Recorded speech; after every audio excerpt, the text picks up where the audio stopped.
yang ikhlas, yang tulus untuk Allah Azza wa Jalla. Jadi kita berbicara tentang tauhid, hal yang urgen, yang penting dalam kehidupan kita. Tauhid menjadi mahal. Ya. Oleh karena itulah dengan tauhid ini kemudian kita membersihkan diri dari sesuatu yang tidak layak disematkan kepada Allah. Nggak boleh kemudian manusia mengatakan, apa Allah lupa dengan doa saya? Tidak boleh. Allah tidak akan mungkin lupa. Apakah Allah sudah nggak ingat saya? Tidak boleh, karena Allah tidak mungkin tidak tahu siapa hambanya. Maka orang yang sudah bertauhid, mengesahkan Allah, maka akan membersihkan sesuatu yang tidak layak disematkan oleh Allah, bahkan tidak layak, tidak pantas kemudian Allah punya anak enggak? Itu tidak boleh. Maka hal-hal yang disematkan oleh Allah dalam artian itu adalah mengurangi kemahakuasaan Allah, itu kemudian ditangkis dan ditepis oleh surat Al-Ikhlas. Maka orang yang membaca surat Al-Ikhlas adalah orang yang terbebas dari segala bentuk kesyirikan. Nih, Bapak Ibu, tentunya orang kafir Quraisy waktu itu disuruh membaca surah Al-Ikhlas, itu tidak ada yang mau, karena bertentangan dengan akidahnya, Bapak Ibu, bertentangan dengan keyakinannya. Inilah kemudian yang, mohon maaf kalau kita lihat di daerah Minggir gitu, baru tadi sore kemudian banyak gerakan kristenisasi ada di sana. Nah, kita menguatkan sama kaum muslimin, kemudian kita menguatkan sekali berislam maka wala tamutunna illa wa antum muslimun. Sekali berislam maka harus dibawa sampai mati, gitu maksudnya. Kita akan lihat wali anha tukhalisul abda minasyirki. Orang yang membaca Al-Ikhlas itu adalah orang yang tidak mungkin menyekutukan Allah, maka harus ditopang dengan pemahaman. Ketika kita membaca suratul Ikhlas, surah Al-Ikhlas, itu harus ditopang dengan pemahaman. Jadi menyatu apa yang kita lisankan, apa yang kita lantunkan, itu sama dengan apa yang kita pahami, Bapak Ibu. Jangan sampai kemudian yang tidak kita inginkan membaca surat Al-Ikhlas tapi perilakunya malah bertentangan dengan surat Al-Ikhlas. Gimana itu? Sehingga nama-nama yang pertama ini adalah ada nama, kalau kita hitung berapa? 8 tadi, sempat ada angka 8 di sini. Pertama disebut Suratul Tafrid. At-Tafrid. Wonten Pak Farid, Tafrid itu satu akar kata. Fa, Ra, dan Dal. Tiada banding, tiada tanding, nggak ada yang semisal. At-Tajrid, nama yang kedua. Kayak misalkan fi'il sulasi mujarrad itu ya asli gitu, tidak ada tandingannya. At-Tauhid yang ketiga. Karena di dalamnya berbicara tentang keesaan Allah Subhanahu wa taala. An-Najatu, keselamatan. Orang yang membaca surat Al-Ikhlas, mengamalkannya, insya Allah dia akan selamat dari api neraka, karena ini berbicara tentang tauhid. Al-walayatu, kekasih. Li'anna man qara'aha shara min awliyaillah. Barang siapa yang membacanya maka dia menjadi kekasih Allah, menjadi walinya Allah. Tentunya membaca dengan memahami, tidak hanya membaca saja. Atau disebut dengan surah Al-Ma'rifah. Keberapa ini Bapak Ibu? Yang keberapa? 6 Al-Ma'rifah. Ma'rifah itu adalah mengetahui. Mengetahui. Kalau ingin tahu siapakah Allah, baca surah Al-Ikhlas. Nanti akan tahu. Kemudian juga tadi 6 Yang ketujuh adalah Al-Asasu. Asas, pokok, pondasi. Lishtimaliha an usuliddin. Karena berbicara tentang pokok-pokok agama Islam. Itu di sini. Tadi saya sebut 8, kok di sini 7? Yang satu mana? Mana Pak? Yang pun Ibu, yang satu kulhu, nggak masuk di sini Bu. Nggak ada kulhu dari awal. At-Tafrid 1, At-Tajrid 2, At-Tauhid 3, An-Najatu 4, Al-Walayatu 5, Al-Ma'rifah 6, Al-Asasu 7. Yang ke-8 adalah Al-Ikhlas. Surah Al-Ikhlas itu. Jadi ada 8 nama untuk surah yang dimulai dengan Qul huwallahu ahad. Wah, berarti ada 9 Pak Ustadz. Yang satu apa? Kulhu. Nggak dikenal, mungkin hanya di kita saja. Tapi itu bukan penamaan dari mufassir. Apa yang ditulis oleh mufassir. Ibu bapak jamaah rahimakumullah. Itu tadi terkait dengan namanya. Sekarang kita lihat kandungannya. Mashtamalat alaihi suratu. Maka surah yang berjumlah 4 ayat ini, itu berbicara tentang tadammat hadis suratu ahammu arkanil aqidat wa syariatil islamiyah. Hal yang urgen, yang penting, yang berisi tentang rukun-rukun akidah dan syariah Islam. Di sini, ini pokoknya. Dari sini kemudian lahir ajaran-ajaran terjemahan dari akidah, dari usulul Islam, dari pokok-pokok ajaran Islam. Apa yang diterangkan dalam surah Al-Ikhlas? At-tauhid. Tauhidullahi wa tanzihu. Pengesaan Allah dan membersihkan dari segala bentuk tudingan. Berarti ada yang memfitnah Allah. Berarti ada yang meletakkan dugaan itu yang mengarah kepada kecacatan yang disematkan kepada Allah. Kemudian ini menjadi bantahan. Kalau ada orang yang kemudian mengomentari Allah dengan komentar yang negatif, bacakan surat Al-Ikhlas. Masih mengomentari, tanya, Anda paham nggak surat Al-Ikhlas? Enggak, pantesan. Karena orang yang paham, sekalipun dia tidak beriman kepada Allah, ketika dibacakan surat Al-Ikhlas, itu kemudian terus dia diam, Pak. Dia diam. Karena dia paham, ternyata apa yang diprasangkakan terhadap Tuhannya Nabi Muhammad tidak seperti yang dia pikir dengan Tuhannya mereka, gitu. Beda. Jangan menyamakan, jangan menggunakan standarisasi agamanya kemudian disamakan dengan agamanya Nabi Muhammad. Jangan menggunakan standar ketuhanan agamanya diterapkan, dipaksakan pada ketuhanan dari Nabi Muhammad SAW. Itulah yang terjadi pada masa dulu. Sehingga ini memang menjadi bantahan. Maka surat Al-Ikhlas itu mensifati Allah dengan kesempurnaan dan menafikan kesyirikan. Gak ada. Allah itu gak perlu bantuan. Tidak memerlukan bantuan apapun. Dengan jelas, tafsir Al-Munir yang ditulis oleh Dr. Wahbah Zuhaili mengatakan, surah ini adalah ar-raddu, bantahan. Al-Nasara, bagi orang-orang Nasara. Kemudian Al-Qailina bitaslis, yang mengatakan Trinitas. Wa alal musyrikina, dan bantahan kepada orang-orang musyrik. Alladzina abadu ma'allahi alihatan ukhra, yang mereka menyembah Allah dengan Tuhan yang lain. Namanya kan syirik. Orangnya disebut dengan musyrik. Berarti dia menyembah Allah kemudian menyembah yang lainnya. Kalau tidak menyembah Allah tapi menyembah yang lainnya, berarti dia adalah kafir, gitu. Termasuk nanti di sini ada kaitannya bagaimana peran orang-orang Yahudi.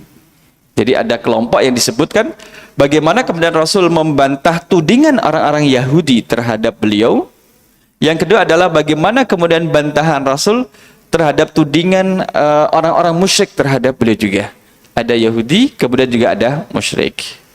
Oleh karena itu, Bapak Ibu jamaah rahimakumullah, ada keutamaan sebagaimana kita membahas Al-Falaq dengan An-Nas, itu juga ada keutamaannya. Dan banyak hadis kemudian yang menyebutkan bahwa satu surah Al-Ikhlas dibaca ta'dilu fi thawabi qiraatiha sulusal Quran. Pahala orang yang membaca surat Al-Ikhlas dari awal sampai akhir itu setara dengan orang yang membaca sepertiga Al-Quran. Pinten juz? 10.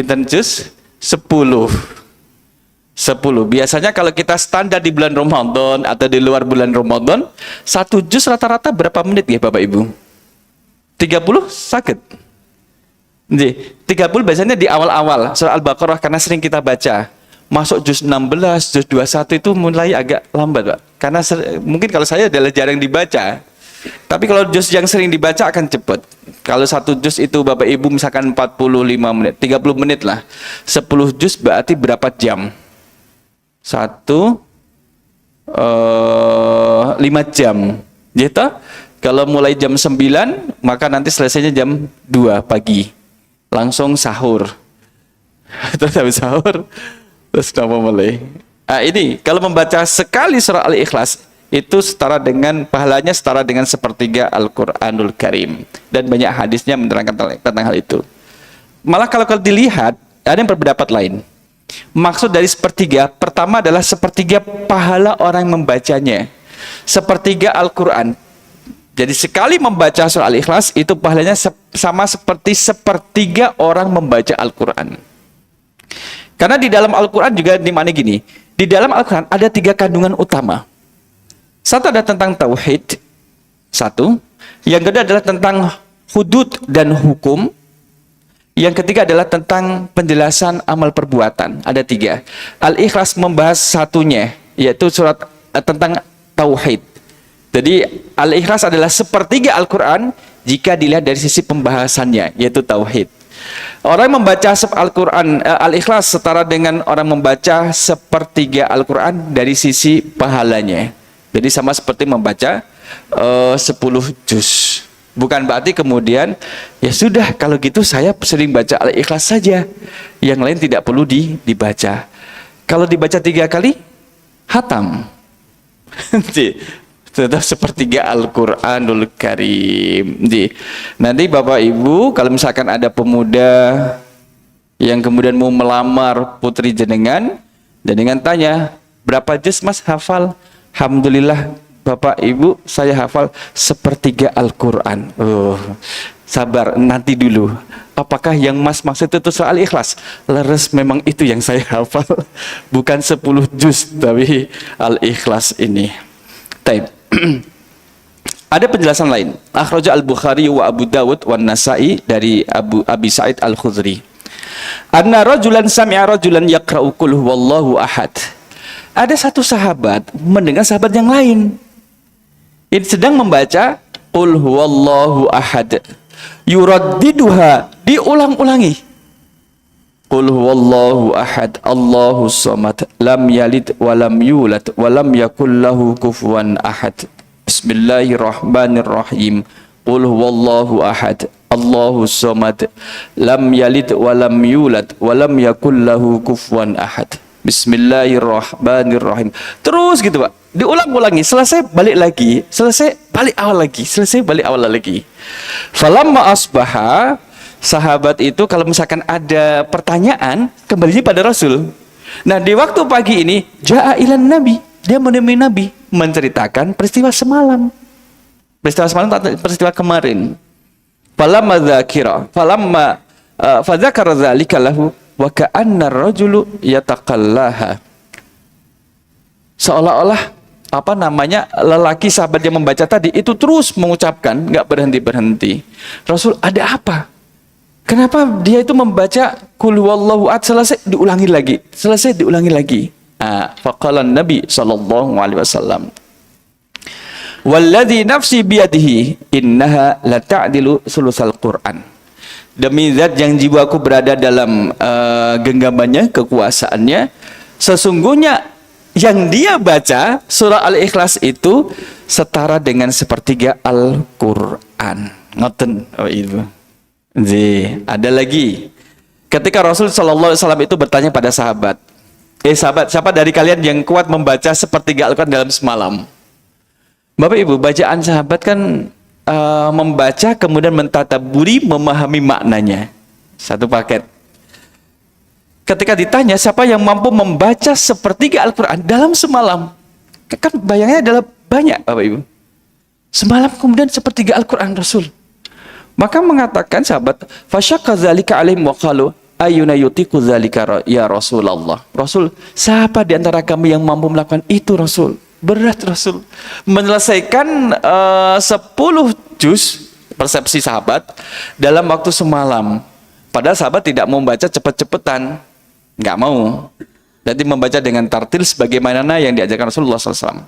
Faqala, maka Rasul bersabda, Allahul Wahidus Somad sulusul Quran. Surah yang di dalamnya ada Allahul Wahidus Somad itu sepertiga dengan Al-Quran, sepertiganya Al-Quranul Karim. Oh gitu. Jadi disitulah kemudian dikenal dengan surat Al-Ikhlas itu setara dengan sepertiga Al-Quran.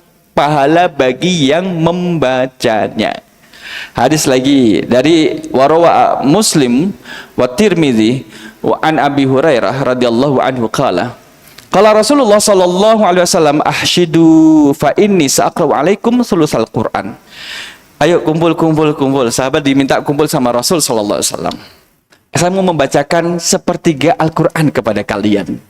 Sahabat itu senang ketika mendengar Rasul membaca Al-Quran, itu senang. Apabila misalkan sahabat mendengar bahwa barusan Rasul menerima wahyu, mereka akan bergegas ingin mendengar apa sih bunyi wahyunya, apa bunyi ayat Al-Qurannya, apakah ada perintah untuk sahabat, untuk mereka, atau apakah itu informasi atau larangan atau dan sebagainya. Sama ketika Rasul meminta untuk berkumpul, mereka berkumpul sahabat ini tanpa menanya ngapain kita harus kumpul, jam berapa kita kumpul, sampai jam berapa kita kumpul, bahas apa toh, tidak ada pertanyaan. Rasul minta untuk kumpul, pada kumpul.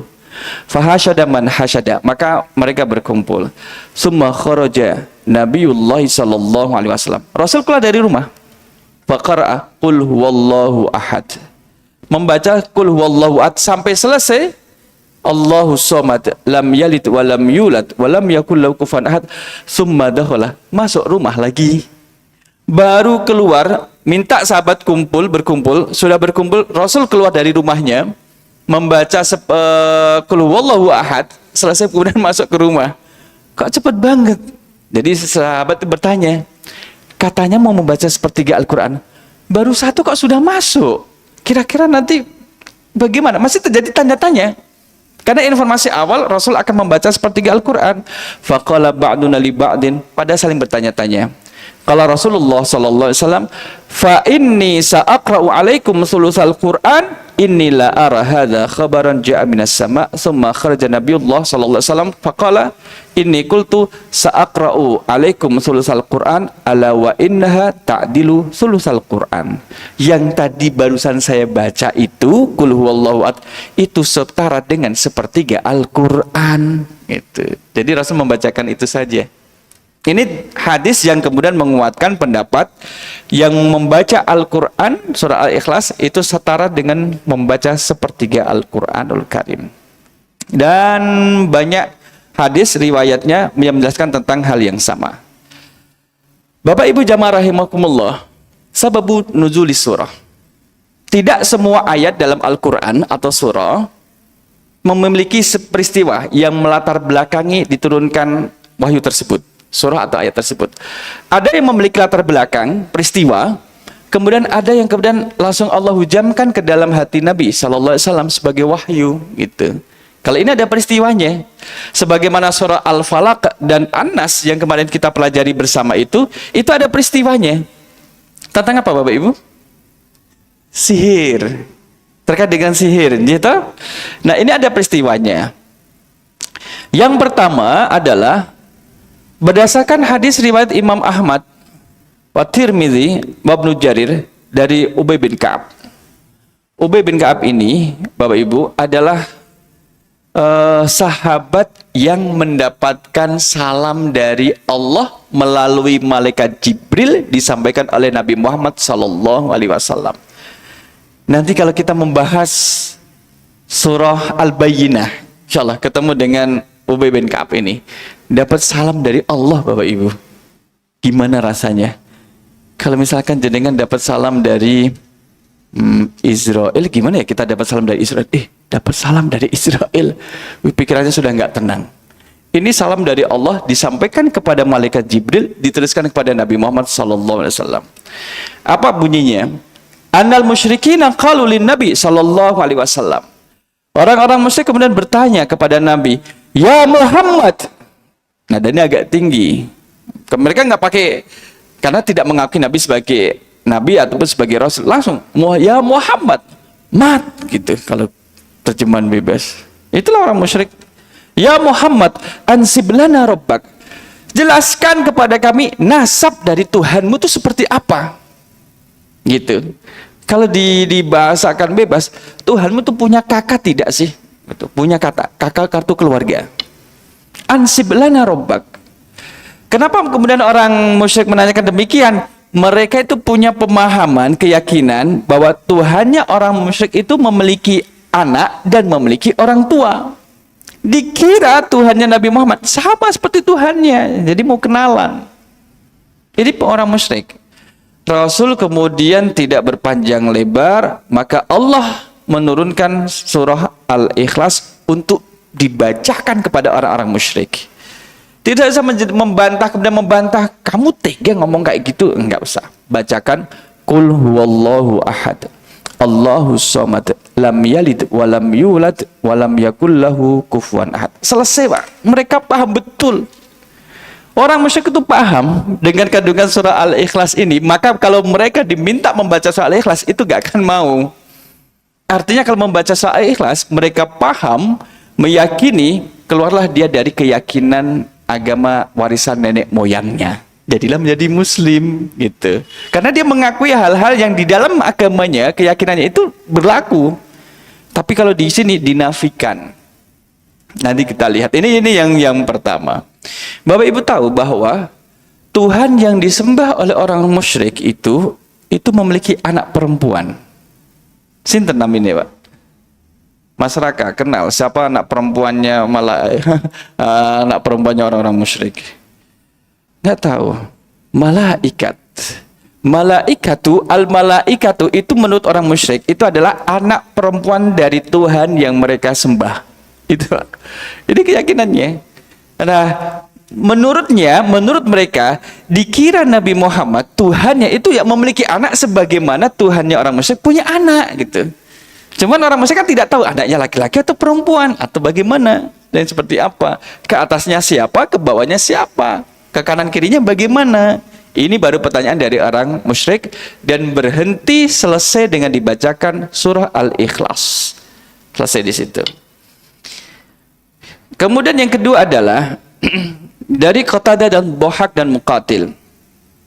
Ja'a nasun minal Yahudi ila Nabi sallallahu alaihi wasallam. Sekelompok orang-orang Yahudi mendatangi Nabi. Ingat, kalau orang musyrik tadi pertanyaan cuma satu, Bapak. Ansib lana rabbak. Jadi bertanya tentang silsilah nasab Tuhannya Nabi Muhammad sallallahu alaihi wasallam. Itu pertanyaan dari orang musyrik. Orang Yahudi kita lihat berapa kali mereka tanya. Faqalu, mereka bertanya, siflana rabbak, Muhammad, jelaskan kepada kami sifat-sifat Tuhanmu. Menanyakan tentang sifat nih, Pak. Karakter. Fa innallaha anzala na'tahu fit Taurah. Allah di sini adalah Tuhan mereka. Fa innallaha, sesungguhnya Allah, anzala na'tahu, telah menurunkan sifat-sifatnya fit Taurah, dalam kitab Taurat. Yang kemudian mereka orang Yahudi meyakini itu adalah kitabnya gitu loh. Sekalipun mereka nanti kisahnya memutarbalikkan, merubah isi dari kitab Taurat. Oke, ini pertanyaan yang pertama. Yang kedua, fa akhbirna min aisya'in huwa. Terangkan kepada kami Tuhanmu itu dari apa? Apa berarti menunjuk pada benda. Dari apa Tuhanmu gitu. Wa min ayyi jinsin huwa, dari jenis apa? Pertanyaan ketiga. Adzahabun huwa am nuhasun am fiddah. Yang keempat, apakah Tuhanmu itu dari emas, perak, tembaga, kayu atau tepung atau apa? Menanyakan itu. Mereka menyebut emas karena Tuhannya mereka itu juga ada yang terbuat dari emas. Yang kelima, pertanyaan kelima adalah wahal ya'kulu wa yashrabu, apakah Tuhanmu itu juga makan dan minum? Gitu kan. Yang keenam, wa mimma warasad dunya wa may yurisuha. Kalau Tuhanmu mati Muhammad, siapa yang menjadi ahli warisnya dan apa yang diwariskan? Banyak pertanyaan, Pak. Maka orang Yahudi itu dikenal dengan kakean tanya, banyak tanya. Ini pertanyaannya. Ini kita lihat. Apa yang latar belakangnya orang Yahudi bertanya seperti ini kepada Nabi Muhammad SAW? Orang Yahudi kemudian meyakini bahwa Tuhan yang mereka sembahkan kemudian disebut dengan Al-Ijla. Salah satunya Al-Ijla. Al-Ijla itu adalah patung anak sapi, lembu. Al-Ijla. Jadi ada tukang patung namanya Samiri. Samiri kemudian membuat patung dari berbentuk anak lembu. Anak lembu dihiasi dengan perhiasan emas, kemudian zamrud, batu-batu mulia, itu dihiaskan pada patungnya. Patung sapi ini kemudian dibuat berongga, tidak padat. Berongga berarti ada mulut, kemudian ada longga, bahkan perutnya itu dikatakan berlubang. Berlubang artinya adalah ada udara di dalamnya. Patung itu ditaruh di atas bukit, sehingga kalau ada angin yang lewat, masuk, itu mengeluarkan suara. Sebagaimana kayak sempritan itu. Itu suara. Suara itu diyakini sebagai suara Tuhan 2005 saya ke daerah Sinai. Daerah Sinai di Mesir itu, kalau di Sinai di puncak gunung itu Nabi Musa menerima wahyu dari Allah Subhanahu wa taala. Kemudian di bawahnya tempat parkir ya, ada satu tebing yang kemudian sudah bisa terlihat ya, terkelupas gitu. Itu bentuknya ada cekungan, bentuk dari kayak sapi yang didirikan. Guide kami mengatakan dulu gitu. Dulu orang-orang Yahudi Bani Israel disinilah meletakkan patung anak sapinya. Allahu a'lam, itu kan kisah udah lama gitu. Dikatakan di situ. Nah, itu adalah patung anak lembu atau al-ijlah. Tuhannya orang Yahudi itu memiliki anak laki-laki. Kalau orang musyrik tadi Tuhan anaknya perempuan. Kalau Yahudi ini adalah anaknya laki-laki, yaitu Uzair ibnullah. Uzair itu diyakini oleh orang Yahudi sebagai anak Tuhan. Kenapa? Karena ada yang tidak biasa terjadi pada manusia. Uzair ini ditidurkan oleh Allah selama 100 tahun, tidak berubah rambutnya, tidak usang pakaiannya, tidak panjang kukunya, tidak berubah. Orang sudah pada generasi sudah mati, dia masih tetap seperti itu. Termasuk juga anak perempuannya Uzair itu sudah menjadi tua, Uzair masih muda. Jadi sudah menjadi nenek-nenek, tapi bapaknya itu masih muda. Sama orang-orang Yahudi itu dielu-elukan, dikultuskan, gitu Pak. Kalau sekarang ini ada nggak yang misal yang mirip-mirip seperti itu Pak? Orang kemudian memiliki sesuatu yang biasa kemudian dikultuskan. Siapa yang kemarin jalan itu Pak? Joko Tingkir. Boten, yang jalan cepet. Joko Tingkir. Joko Tingkir Pak. Joko Tingkir, kemudian ponakan saya ngirim video, Om Joko Tingkir sudah sampai Kudus, karena tujuannya adalah ke Menara Kudus. Gitu. Kalau jalan kan cepat, mohon maaf kakinya agak pendek, tapi jalannya cepat. Dia mengatakan saya naik macan putih, gitu dikatakan. Tetapi dari sisi medis, mohon maaf, di media sosial, keluarga mengatakan dia ada gangguan jiwa. Jadi kan kemudian ketika Joko Tingkir melewati satu daerah, kan banyak yang mengeluh-elukan, wah dan sebagainya. Allahu a'lam dengan yang terjadi padanya. Artinya adalah kalau ada sesuatu yang terjadi pada seseorang yang tidak wajar pada umumnya, kadang kemudian dimaknai dengan makna yang mistis dan sakral, oh berarti dia adalah orang hebat. Sebagaimana Isa alaihissalam, oh dia itu anak Tuhan, hebat. Kenapa hebatnya? Dia lahir tanpa bapak. Kalau Nabi Isa itu benar adalah hebat, ada yang lebih hebat, Pak. Siapa? Adam. Nggak ada ayah, nggak ada ibu. Kenapa tidak dikultuskan? Nah, ini ada tendensiusnya di sana. Nah, kita lanjutkan di sini. Fa'anzalallahu tabaraka ta'ala hadis surah. Allah turunkan surah Al-Ikhlas untuk menjawab dakwaan dari orang-orang Yahudi, maka dibacakan A'udzubillahi minasyaitonirrajim. Bismillahirrahmanirrahim. Qul huwallahu ahad, Allahus somad, lam yalid walam yulad walam yakul lahu kufuwan ahad. Selesai Pak, orang Yahudi nggak bantah, nggak tanya, selesai. Kenapa? Mereka paham dengan maknanya. Paham Pak. Jadi ibaratnya adalah, wah ini sudah tidak bisa dipengaruhi lagi nih Muhammad, nggak bisa, sudah beda. Kalau kita buatkan garis teologi keyakinan mereka, orang Yahudi Bani Israel Tuhannya memiliki anak laki-laki yaitu Uzair. Orang musyrik Tuhannya memiliki anak perempuan namanya malaikat. Orang Nasara Tuhannya memiliki anak laki-laki yaitu Isa. Mereka berasumsi mengira bahwa Tuhannya Nabi Muhammad juga memiliki anak. Maka mereka konfirmasi, benar nggak memiliki anak? Dibacakanlah surat Al-Ikhlas ini sebagai jawabannya. Nah, mari kita masuk dalam tafsirnya. Baru muqaddimah, Pak. Muqaddimah. Kita lihat di bagian tafsirnya. Qul huwallahu ahad. Ungkapan yang kemudian tegas dan berjenjang. Misalkan kalau kita lihat di sini dulu. Qul huwallahu ahad. Dari sisi i'rabnya memang ada beberapa pendapat Bapak Ibu, termasuk di Quran yang i'rab. Saya kemarin membuka. Qul itu adalah fi'il. Fi'ilnya adalah fi'il amr. Perintah. Katakanlah Muhammad katakanlah adalah kata kerja perintah, Nabi Muhammad sebagai pelakunya, apa yang menjadi objeknya? Wallahu ahadun, Allahu somad, lam yalid walam yulad walam yakul lahu kufuwan ahad. Itu menjadi objek dari kalimat, dari kata perintah kul. Huwa, dialah mubtada.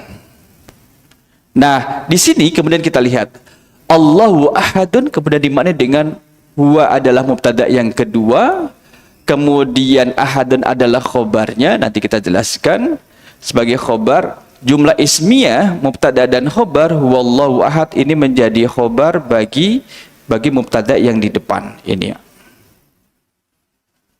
Saya mau menunjukkan bahwa kalimat ini, ayat yang pertama itu bukan kalimat yang standar biasa, satu baris lempeng, tidak. Dia berjenjang dan saling menguatkan. Kalau kita cari di dalam Al-Quran, kata ahadun kemudian yang mengikuti atau datang setelah lafal Allah itu hampir tidak ditemukan kecuali dalam satu tempat, yaitu surah Al-Ikhlas. Allahu ahadun, kalau kita cari gak ada Pak dalam Al-Quran, hanya di sini. Jadi Allah menjaga keesaannya itu sampai pada penyebutan di dalam Al-Quran juga cuma ada satu. Ihdinas siratal mustaqim, tunjukilah kami jalan yang lurus. Sebagaimana kita sampaikan di pertemuan, jalan yang lurus, sirat, itu juga adalah bentuk kata dalam bahasa Arab yang tidak memiliki bentuk jamak. Jamak taksinya nggak ada. Artinya jalan. Kalau kita ngomong torik, jalan, ada bentuk jamaknya, pluralnya, turukun, jalan-jalan. Ada syari'un, jalan, dia memiliki bentuk jamak. Syawari'un, jalan-jalan. Ada kata sabilun, artinya juga jalan, sabilun, sabilillah, di jalan Allah, sabil. Dia memiliki bentuk jamak. Sabilun, subul, jalan-jalan. Tapi kalau sirat, tidak ada surut, nggak ada. Hanya satu bentuk sirat saja. Itu. Nah, disinilah kemudian kul, katakanlah Muhammad huwallahu ahad, Allah yang maha esa, tunggal.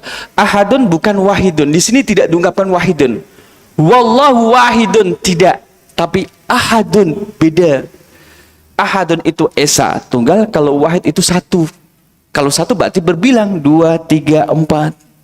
Kalau kita menemukan di dalam Al-Quran misalkan Bapak Ibu, disebutkan misalkan inna khalaqnakum, sesungguhnya kami telah menciptakan kalian. Kadang ada yang kemudian mendakwah, tuh lihat orang Islam Tuhannya banyak. Mana? Itu tadi kami. Dan kami kembali pada Allah. Kami itu minimal berapa Pak jumlahnya? Mengatakan kami berapa? Jumlahnya berapa? Minimal kan 2. Maksimal berapa? Tidak terhingga. Logonya adalah gitu, simbolnya adalah peluang gitu. Tak terhingga. Berarti banyak. Kesalahannya adalah memahami linguistik Arab dengan cara linguistik umum. Nggak sama. Memahami bahasa Arab dengan kacamata bahasa Indonesia nggak matuk, nggak ketemu. Jadi kalau mau memahami bahasa Arab dengan kacamata linguistik Arab, kalau Allah menyebut dirinya dengan kami, menunjukkan kemahakuasaan Allah. Allah memuliakan dirinya, kemudian Allah memuji dirinya. Martabahnya itu tinggi martabatnya. Bukan kembali kepada kuantiti, tapi pada quality. Maksudnya adalah posisi dan juga kehendak iradatnya dan juga kudratannya Allah SWT. Qul huwallahu ahad. Katakanlah Muhammad, dialah Allah yang esa. Dalam hal apa Allah itu esa? Dalam 3 hal. Satu, Allah itu esa dari zatnya. Jadi Allah tidak terbilang, tidak berbilang 1, 2, 3, 4, tidak. Zatnya esa. Yang kedua adalah Allah esa dari sifat-sifatnya. Nggak ada sifat makhluk yang menyamai sifatnya Allah. Yang ketiga, Allah itu esa dari perilakunya. Tidak ada perilaku makhluk yang menyamai perilaku Allah SWT. Tidak ada. Misalkan Allah turun pada sepertiga malam terakhir turun ke langit dunia. Turunnya itu beda dengan turunnya makhluk dari lantai 2 ke lantai 1. Beda. Tetap beda. Yang itu beda.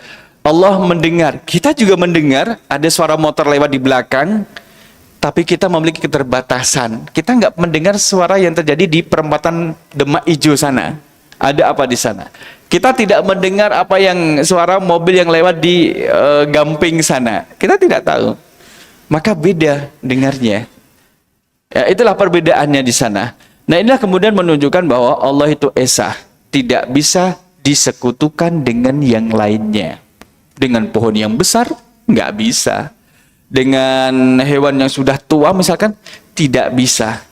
Dengan orang yang kemudian misalkan orang yang jalan di atas bara api tidak terbakar, dilemparkan ke sungai tidak tenggelam, nggak bisa. Nggak bisa disekutukan, tidak bisa dibanding-bandingkan dengan yang lainnya. Jangan menurunkan derajat Allah. Itulah maksud bantahan dari surat Al-Ikhlas ini adalah jangan menyematkan sesuatu yang remeh, yang receh dengan Allah Subhanahu wa taala. Nah, ini maksud daripada Qul huwallahu ahadun. Tidak ada sesuatu yang menyamainya Allah. Allahu Samad, Allah tempat meminta segala sesuatu. Nah, as-Samad ini kemudian Bapak Ibu tempat meminta segala sesuatu, mintalah kepada Allah. Kemudian tidak menjadi syarat wajib harus melalui perantara. Kadang Allah itu disamakan dengan makhluk oleh oknum manusia. Masa sih kita langsung minta kepada Allah? Gak etis lah. Kita kan manusia yang banyak dosa, masa kita meminta kepada Allah langsung? Kita aja mau ketemu gubernur lewat ajudan, ketemu presiden lewat ajudan. Nah, ini mulai menyamakan Allah dengan manusia. Kalau kita ketemu pimpinan aja lewat ajudan, masa ketemu Allah nggak lewat ajudannya? Gitu, ini kesalahan pertama. Terus siapa ajudannya? Ya itulah orang-orang yang sudah mati, yang soleh itu. Oh, berarti mau minta kepada orang yang sudah mati, agar doanya itu disampaikan kepada Allah. Gitu, Pak, itu kan salah. Ketika kami berempat atau berlima masuk di makamnya Imam Syafi'i di 2A di Kairo itu, kayak memang seperti kayak gini, ruangannya ada ruangan, ada perempuan paruh baya. Karena kami banyak, jadi kami menyapa, Mbak, ngapain di sini gitu? Ini saya lagi minta kepada Imam Syafi'i. Loh, ngapain minta kepada Imam Syafi'i? Kan beliau kan sudah mati, sudah wafat, sudah meninggal, kan nggak bisa diminta apa-apa. Enggak. Ini tabarruk. Ini saya minta kepada Imam Syafi'i karena dia menyebut adalah hafiz Quran di usia kecil, kemudian faqih di ilmu pakar di fikihnya dan keulamaannya. Saya minta tolong kepada Imam Syafi'i untuk menyampaikan doa saya kepada Allah. Nanti biar Allah yang mengabulkan. Jadi bukan Imam Syafi'i. Kita sampaikan, gak boleh kayak gitu. Karena meminta kepada orang mati. Sebagaimana juga Bapak Ibu, kemudian kita menginginkan syafaat Rasulullah SAW, maka mintanya kepada Allah. Tapi dulu kok sahabat mintanya pada Rasul? Kalau Rasul masih hidup boleh. Kalau Rasul masih hidup. Tapi kalau Rasul sudah tiada, nggak boleh. Kita harus minta kepada Allah Subhanahu wa Ta'ala. Karena tidak boleh meminta kepada orang mati. Nah, dalam hal memohon dan memanjatkan doa kepada Allah, bisa terus langsung kepada Allah atau menggunakan perantara yang diperbolehkan. Misalkan seorang anak minta orang tua agar orang tua mendoakannya dan orang tua ini meminta kepada Allah SWT, itu boleh. Sebagaimana Abu Bakar As-Siddiq radhiyallahu anhu itu pernah akan berangkat umroh dari Madinah ke Makkah, kemudian pamit dan izin kepada Rasul SAW. Maka Rasul bersabda, la tansana fi du'aikum. La tansawna fi du'aikum. Jangan lupakan kami dalam doa kalian. Maksudnya adalah doakan kami ya sesampai tanah suci. Itu boleh. Atau kemudian kita berdoa kepada Allah menggunakan perantara amal soleh kita masing-masing. Sebagaimana kisah 3 pemuda yang kemudian terjebak di dalam guanya kemudian tertutup dengan batu yang besar, mereka tidak bisa keluar. Kemudian mereka bertawasul dengan amal solehnya masing-masing yang dilakukan dengan ikhlas. Nah, itu kemudian menjadi tawasul kepada Allah yang diperbolehkan, meminta kepada orang soleh yang masih hidup, yang dia itu minta kepada Allah, dan juga menggunakan amal soleh kita. Nah, ibu bapak jamaah rahimakumullah, Allahu Somad ini itu termasuk bantahan terhadap orang-orang musyrik. Orang-orang musyrik itu ketika meminta kepada Tuhannya mengatakan bahwa Tuhan kami, patung yang mereka sembah, itu memancarkan cahaya yang kuat sehingga kami tidak bisa melihat secara langsung. Oleh karena itulah kami meminta perantara dari anaknya, yaitu malaikat. Maka ini pemahaman yang salah dari orang-orang musyrik. Ibu bapak jamaah rahimakumullah, maka kita memohon kepada Allah dengan memperhatikan apa yang kita makan harus dijamin itu adalah halal. Apa yang kita minum harus kita bisa menjamin bahwa yang kita minum adalah yang halal. Dan apa yang kita pakai itu adalah sesuatu yang halal. Halal dari sisi zatnya dan halal cara mendapatkannya. Karena hadis menyebutkan bagaimana orang wa mab'amuhu haramun. Bagaimana Allah akan mengabulkan doa yang wa mab'amuhu haramun, yang dimakan aja haram, padahal Allah melarang kan untuk mengkonsumsi yang haram. Wa masyrabuhu haramun, yang diminum juga haram. Wa malbasuhu haramun, pakaiannya itu juga haram. Bagaimana Allah akan mengabulkan? Itu. Oleh karena itulah kita dianjurkan untuk banyak-banyak memohon kepada Allah Subhanahu wa taala, baik dalam bentuk doa, munajat dan sebagainya. Jadi kita dengarkan azan, nanti kita sambung lagi. Tidak melahirkan dan tidak dilahirkan. Maka sesuatu yang dilahirkan dan melahirkan tidak pantas jadikan sebagai Tuhan. Ini bantahnya di situ. Kayak misalkan Uzair itu dilahirkan, Isa dilahirkan, gitu. Itu dilahirkan, nggak pantas kemudian jadi dianggap sebagai Tuhan. Nah ini Bapak Ibu jamaah rahimakumullah. Fil jumlatil ula nafyu li wujudil walad lillah. Lam yalid ini berarti menafikan bahwa Allah tidak punya anak. Allah itu lam yalid, tidak beranak, gitu. Wa radda 'alal musyrikin alladziina za'amu annal malaikata banatullah. Orang musyrik mengatakan bahwa malaikat itu adalah anak perempuannya Allah. Wa 'alal yahudi al-qailina, bantah terhadap orang Yahudi yang mengatakan Uzair ibnullah, Uzair anak laki-lakinya Allah. Wa 'alan nasara alladziina qalu al-masih ibnullah. Orang-orang Nasara yang mengatakan Masih itu adalah anak Allah. Ini pada ayat yang pertama. Artinya Allah tidak punya anak. Tidak punya anak, baik anak kandung maupun anak angkat yang disematkan. Inilah anak Tuhan, itu tidak ada. Wa fil jumlatis tsaniyah walam yulad nafyu liwujudil walid.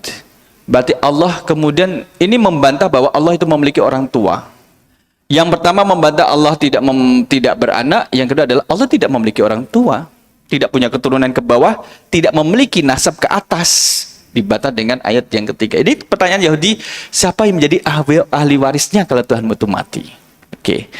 Walam yakul lahu kufuwan ahad. Tidak ada sesuatu pun yang menyamai Allah. Baik di dunia nyata maupun di dunia maya, tidak ada yang menyamai Allah Subhanahu wa taala. Allah, inilah Allah Subhanahu wa taala. Tidak ada sesuatu pun yang menyamainya.